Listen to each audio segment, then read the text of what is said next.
Happy Saturday. Hopefully everyone is doing great and awesome. Today is actually my least favorite day out of the week because, well, the stock market is closed. Oh, yes, I know. The weekend is very unique because I actually am very much more happier and in a better mood Monday through Friday than I am Saturday through Sunday. I know that's kind of really backwards a little bit, but I am kind of really a little bit of a backwards human being. Hopefully everyone is doing great. I'm experiencing kind of a skin problems right now. Facial dermatitis. Not sure if anyone has had this issue before. I have cream on my face right now, but it has to be related to weather. I'm in the middle of airing out my entire house, so my windows are open. So if you hear some background noise, I apologize. I have tried rearranging my diet. I actually reversed eczema using the carnivore diet, which is just crazy. But my facial dermatitis, it ain't doing so well. So if you have suffered at all with dermatitis on your face, because my doctors are morons and they just tell me, oh, there's really nothing you can do about it. Facial dermatitis, it doesn't go away or anything. Okay, it may not go away, but like, what makes it worse? That is very valuable information. Just like valuable information, we're going to be talking about SoFi here, and we're also going to be talking about my new nickname for my public account challenge that I'm doing here. I did come up with a nickname for my public account. If you find value in this content, and if you've been following me for the last couple weeks, we ended up gaining a couple new subscribers here. Welcome, up to 44, 45 subscribers. Will be awesome when we get over 100, then we can get to 250. Woohoo! Oh yes. But I will be posting videos because the stock market isn't going anywhere. SoFi, AMD, they're going to be on a epic tear in 2026. And the more and more that I really do a lot of analysis here, AMD has potentially more upside than SoFi at these levels. I got into SoFi last year on my private account. My SoFi average is $7.41, and I am nearly at a 300x on that profile. On my Bung account, oh yes, on my public account here, my average is 1345. So, we're going to be talking about a lot in this video. I'm going to try to keep it under 20 minutes here. Already wasted 3 minutes. But then again, I mean, you got to give a little introduction.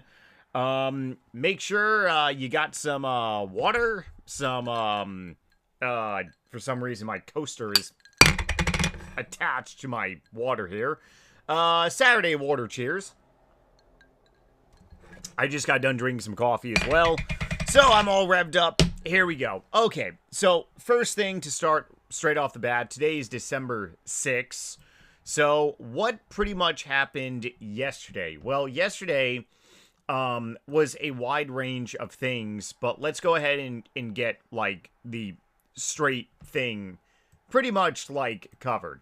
SoFi did not get into the S&P 500.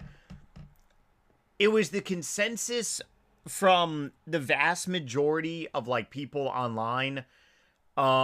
This was really not a surprise, but for some reason I felt better this quarter.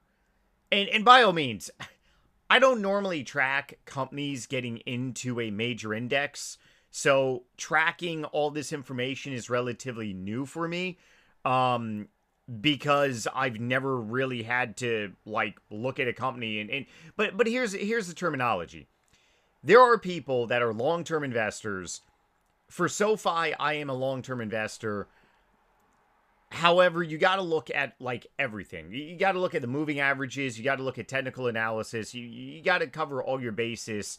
You even got to be a bear at some certain times as well too. But one thing that I've never had to really do is look at like, hey, if this company is going to get into a major index. Last year when Palantir got into the S&P 500, you could say, wow, this company went up like crazy. But did they go up like crazy, or did they go up like crazy because of their revenue growth rate? And they also went up like crazy because the management team was executing. There's a big difference. Yes, the S&P 500 is the top index for all the companies. The tech companies, it's the top bananas of everything. I mean, there is probably not a single CEO of a publicly traded company that does not want his company to be included into the S&P 500, unless maybe that CEO has malicious intent. Have CEOs have had malicious intent? Well, if you are in the penny stock realm, the answer is yeah. There are plenty of CEOs. There are CEOs that want to see their companies purposely get delisted from the NASDAQ, as crazy as that actually sounds in a way. Anthony Noto and his management team, they need to be included into SPY because they have compensation packages at the $45 level. So when the stock gets to $45, Anthony Noto is going to make, I believe it's like 100, it's 100 and something million. Could be 125, could be 110. Regardless, would you turn down $110 million? You would be retarded if you did. Yes, you would be. Like, who in this world would do that? I can understand you, like, turning down maybe, what in God's name just happened? Hold on. I just experienced some problems. My water bottles just literally, kicked the can. Oh, thank you, Lord, it's just water in there. Hold on. Technical difficulties. Okay, I'm back. Anyways, I feel like a camel at times because I hydrate like crazy, which is really good. I do a lot of cardio. When a company gets into the S&P 500, in theory, they are well hydrated. Ooh, I like that terminology. It shows that they are growing. It shows that they have accountability. It shows that they are beating on a triple beat, which is their guidance, their EPS, their revenue, and they're just going to grow into the future. It gives a safety bracket. It says, hey, this company has figured out life, essentially. Like, at the age of 18, in my opinion, I have a military background, so I mean, I consider people to be an adult even a little bit before the age of 18. I've actually been on a combat deployment, Afghan deployment with people that literally turned 18 like several months before we were actually deploying. So I look at young people, especially in this day and age. I'm 37, and I look at them and I mean I say, hey, like you are 18 years old. You are able to die on the battlefield. We have lost 18-year-olds in Afghanistan, Iraq, Vietnam, etc., etc. The civil, going back all the way to the Revolutionary War. I mean, there were teenagers fighting the Revolutionary War. So looking at a company, that's the equivalent of saying, wow, you got your shit in packed and you figured out life. Life is to become profitable and to grow as a company, grow as a person, learn from your mistakes. And I believe SoFi has. So December 5th, obviously SoFi didn't get in. Carvana, CRH, Comfort. Carvana I know about. The other two I really just don't give a hoot about. Like I said, I've never had to really track this before, but I guess I need to.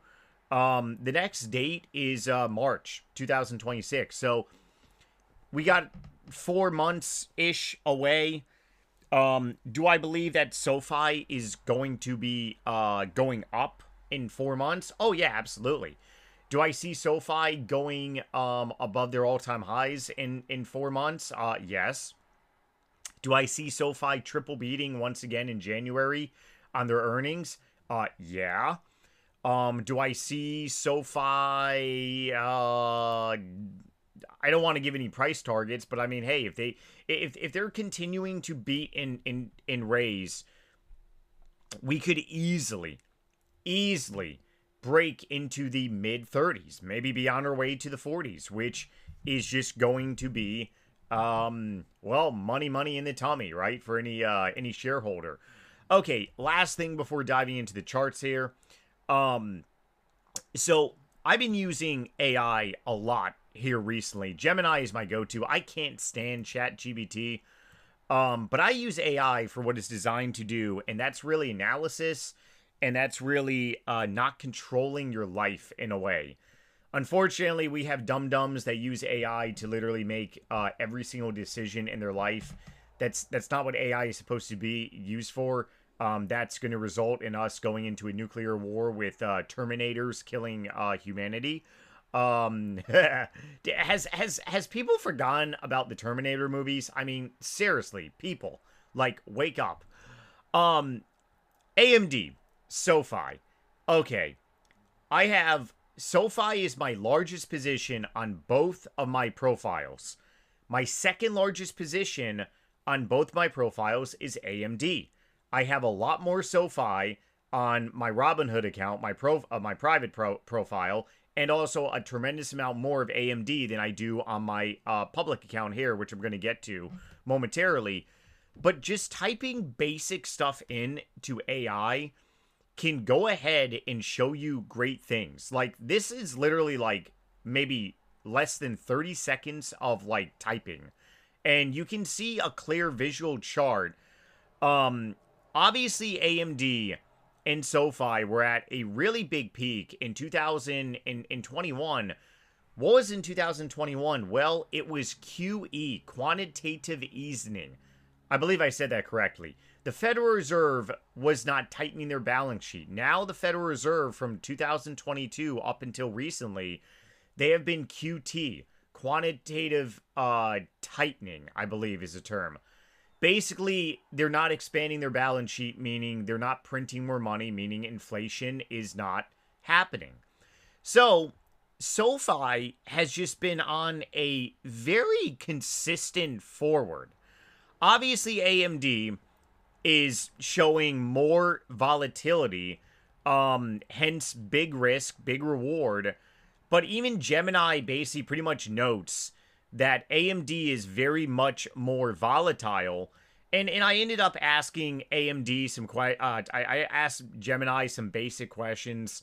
You don't need any fancy dancy software or fancy dancy programs this is all public information, and AI makes this so like easy to really understand in a way. And as we see here, 2006 projected revenue growth 17% for SoFi, AMD, I believe 24.7%. Now, here's the thing though. If we continue with the rate cuts, this 17% here is going to tremendously be massively upward. AMD, I honestly do believe that this stock can go ahead and 4x, 5x in the course of the next several years here.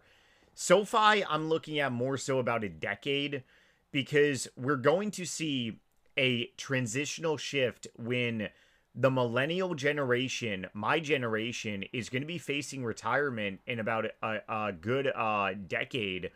And it could very well result in a gigantic crash in the stock market. We could have a gigantic recession. I don't really mean to put on some tinfoil hats here, but holy crap. The Great Reset 2030, 2035, it's a little scary. We are in the third secular bull market right now. The first secular bull market started after the Great Depression ended, and it ended before the Great Inflation during the 70s. After the Great Inflations, the second secular bull market happened, and the second bull market ended with the Great Financial Crisis in 2007. Yes, we do get recessions in between. We had the dot-com bubble. We had 9/11. We also had Rona for this past. Plus, we had 2022. But we have essentially another like 10 years of solid, just like upward potential. And if this current administration in the White House is accurate with the golden age era, we could be seeing a lot of like really gigantic upside. So I'm looking at SoFi very much like long term here for the 10 years. And right now on paper, it looks like AMD could very well be a winner. And this is something to keep in mind. Now going to my Bung profile here, which is a public profile challenge that I'm doing. Basically pretty much taking about $30,000. I would like to grow it to 100,000 publicly in the course of 12 to 18 months. We're going to start a countdown timer January 2nd, January 3rd, whenever the stock market opens after the year. We're kind of really getting organized now because I do have a lot of capital to deploy. I have about a little more than 10% of capital to deploy in this account. I might do some long-term options. I'm not entirely sure just yet. But regardless, it's always good to do challenges in your life, especially publicly, because you tend to fight for them even harder. Okay, so I ended up buying SoFi here during Liberation Day low. This account, I ended up making a decent amount in, and then I ended up withdrawing a lot. I'm constantly moving around money, but the whole terminology is that the last couple of weeks, we had a fearful time. You buy the fear. You buy the fear. There's nothing wrong with these companies. I got into a little bit of a debate with a friend of mine because this person believes this entire account is a risk asset and it could go to zero. I don't see that. I see one position here like kind of really pooping me in the wrong direction or screwing me up the pooper. And yes, the Bung profile, I grew up on Beavis and Butthead in South Park. Maybe we'll get some Cornholio memes rock and rolling. I mean, what do you want me to do? I grew up on South Park and grew up on Beavis and Butthead. Then I joined the United States Marine Corps Infantry. I have a potty mouth. It's the Bung profile. the Bung profile. I think a Beavis and Butthead term is probably better than a South Park term. South Park tends to be a little more R-rated than Beavis and Butthead. Okay, so anyways, the only position that I really see very risky here is Honest, because they're going through a transformational period right now. They're redoing their balance sheet, but ironically, they're still profitable. So SoFi, Palantir, Robinhood, AMD, Meta, Adobe, all great, fearful opportunities that I got into. And within the last 2 weeks, I'm going to pull out my calculator here. This is pretty shocking.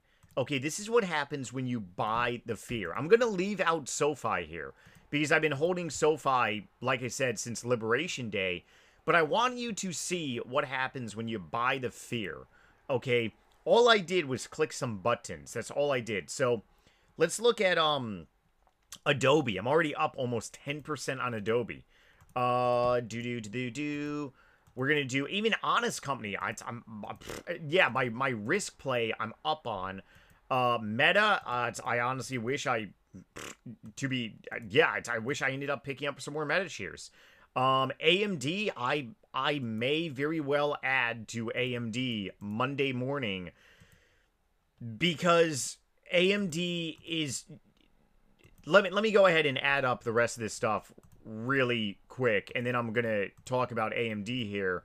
86 Hood is wish I added more to Hood, and also Palantir, which was more aggressive. Right now, I could sell out of these positions that I just bought last week, and I made rounded up, $2,300 because I did buy 500 shares of SoFi, which I am up on because I did buy them at 24 something.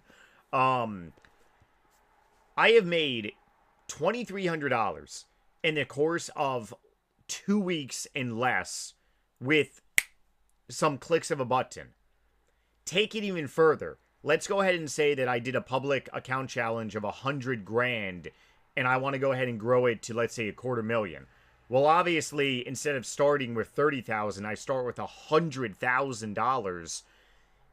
You're going to see that I'm going to be up by $23,000 or something like that. I'm going to be up significantly more. Okay, maybe not 23 grand, but I'm going to be up a lot greater. The point is that you buy the fear and you can utterly make easy money by just, moving your fingers a little bit, and playing around with, clicking on buttons. So that's really my spiel on the Bung profile here. I'm going to be talking about the Bung profile at the end of each video, but to really sum this video up, in a whopping, little bit over 20 minutes now, to really sum everything up, SoFi did not get into the S&P 500. Am I going to sell out of my SoFi position? No. There's a lot of trolls and a lot of haters. And to be honest, I think a lot of those people really sold out during, other times. However, here's the reality. I'm looking to deploy more capital on this account. What is a greater opportunity? SoFi on this account is not like on my main private profile. On my Robinhood account, my SoFi position is already ran up. Do I see SoFi from $27 here going to 27 times 4, 27 times 4, $108? That would have to require some type of, I don't want to use the word divine, because it's kind of an insult to God in a way, but it's going to require external factors. That would require, the Trump administration saying, hey, we're going to be doing something with, SoFi maybe. That's also going to require interest rates maybe going down to 0 again. That's going to require SoFi doing something tremendous up their sleeve. Maybe an acquisition. I mean, hell, I could be entirely wrong. But can AMD from this point at the end of next year go to $600? Yeah. Based on everything, based on what Lisa Su is going to be doing. And I got to talk about AMD in a separate video, probably Monday. But AMD in the second half of 2026, their growth rates are going to be surpassing potentially NVIDIA's growth rates. How amazing is that going to be? So I got to really talk about that in a separate video here. But with all that, if I go ahead and pump another $1,000, maybe $2,000 into my AMD position here, you're talking maybe an $8,000 position size by the end of 2026. You're now looking at a $24,000 position size. That would be great. SoFi, I feel that SoFi can be at $50 at the end of 2026. So I mean that could double this position. 20,000, so I'd be at 44K. All these other positions here, honestly.